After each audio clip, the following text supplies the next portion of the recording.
প্রিয়জাতবাসী, আপনারা জানেন আপনাদের মাটিতে কতজন মানুষ শহীদ হয়েছে এবং এই শহীদের মায়ের আত্মনাদ আপনারা সকলেই শুনেছেন এবং এখনো শুনে যাচ্ছেন। বাংলাদেশের এই উত্তর মাটি শহীদদের রক্তে রঞ্জিত। গত পরশুদিন মাইলস্টোন কলেজে যে শিশুরা নিহত হয়েছেন তারাও শহীদি মর্যাদা পাবেন বলে আশা করি। আল্লাহর কাছে ফরিয়াদ জানাই এই শিশুদেরকে যেন শহীদি মর্যাদা থেকে বঞ্চিত করা না হয়। বাংলাদেশের সকল মানুষ এক মহাতাত্ত্বিক স্রোতে বহমান হচ্ছে।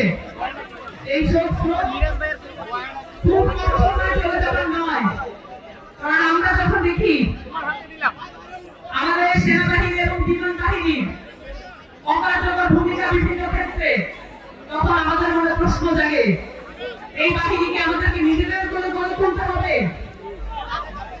আমাদের মনে প্রশ্ন জাগে এই রাষ্ট্র পুনর্গঠনের জন্য কতদূর পর্যন্ত আমাদের শহীদদের মর্যাদা ভূমান্বিত হতে হবে।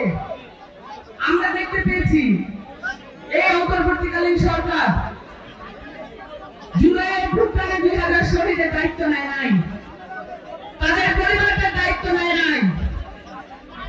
এবং এই কিছুদিন আগে আমরা দেখলাম মাইলস্টোন কলেজে যে শিশু শিক্ষার্থীরা নিহত হয়েছেন, সেই শিশু শিক্ষার্থীদের এবং যারা আহত হয়েছে তাদের চিকিৎসার জন্য সাহায্য চাওয়া হচ্ছে সরকারের পক্ষ থেকে।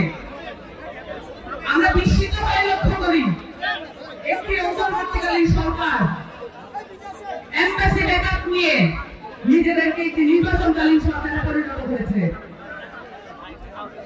এবং এই সরকারে কোনো ধরনের দায়বদ্ধতা নাই বাংলাদেশের জনগণের প্রতি। আমাদের সরকার আমাদেরকেই গড়ে তুলতে হবে।